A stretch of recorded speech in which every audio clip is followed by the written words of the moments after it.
Alrighty, that was a hot lap around Zolder. We'll take a look at the timetables here. See, we massively improved on that last lap, wound up with about a 128.4. There's some more time in it for sure. I'm still getting used to Zolder and how tricky this track is, but those are my sector times for you if you're interested at all. We'll go ahead and take a look at the setup real quick. These tire pressures, I will say, aren't great. I pulled them straight over from a free practice session I was doing on 30 liters where in the same conditions these tire pressures were working really well. But either way, you're aiming for around 28 psi as always, hot tire pressures.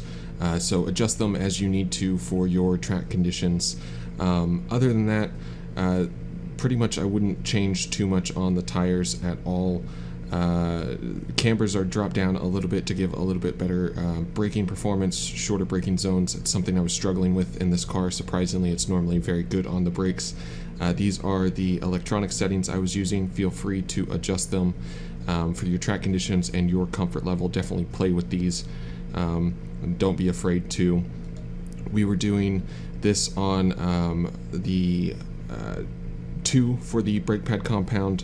I do think that there's a big improvement if you're doing qualifying or something, dropping it down to braking pad compound 1 around this track especially. It seems like you can gain a lot of time by just braking a little bit later in the corner and getting the car stopped. Those will help you out, but they wear out and lose their performance pretty quick.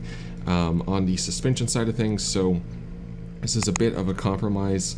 I wanted to run the slightly softer anti-roll bar in the front, but for the stability especially, there's a lot of high-speed corners, and then the chicanes around here are a pain in the butt. So first sector, high-speed corners, the slightly stiffer front anti-roll bar and front wheel rate gave me a little bit more stability and kept it from wanting to spin around on the back, and then the stiff anti-roll bar on the rear, getting a little bit of rotation out of the slow speed stuff and letting the rear kind of drive out of the corner without it just plowing on the front end of the car. So that was what was working for me. I think the bump stop rates and bump stop ranges can probably be adjusted a little bit to maybe give a little bit of a better ride over the chicanes. Like I said, first chicane, second chicane are it's really really tricky around here. The preload on the rear as well, you can stiffen that up if you want a little bit more security, especially in sector 1 with high speed corners, and you're not wanting the rear end to kind of snap on you as much. Or you can loosen it up if you want a little bit more rotation, or lower it down if you want a little bit more rotation out of the rear. That seemed to work pretty well for me. Also, if through the second sector you're having trouble with the car understeering, honestly, you might try lowering the steering ratio 1 click down to 11.0 and see if that helps you out a lot at all. I was running it on 14 originally and wound up dropping it down to 12 and had a massive improvement through that tight twiddly sector. So something to play with there for you.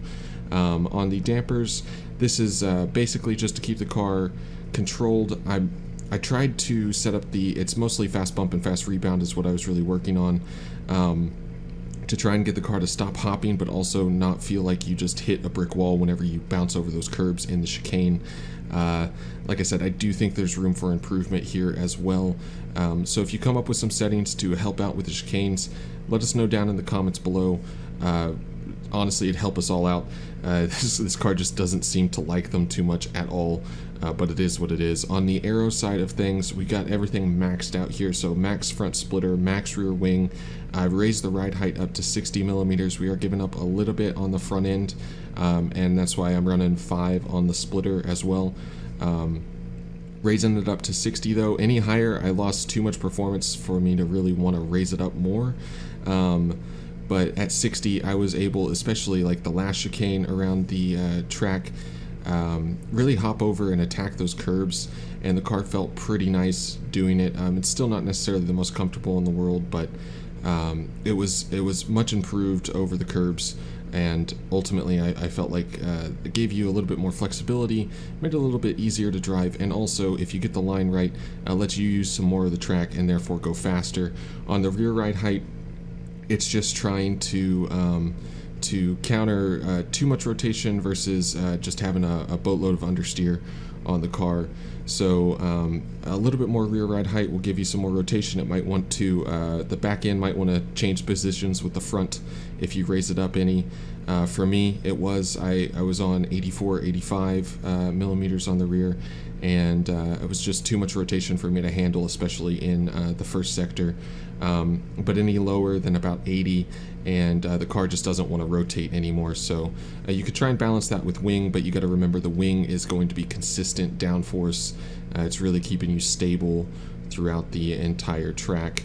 And yeah, that ride height, it's just the Porsche being the Porsche, it gets really unstable sometimes, especially in the high-speed corners. So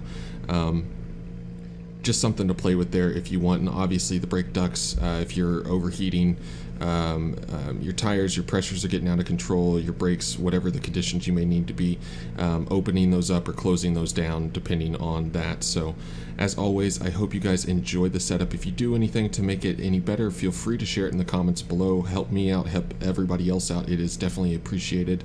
Like I said, I do hope you enjoy the setup the way it is either way though.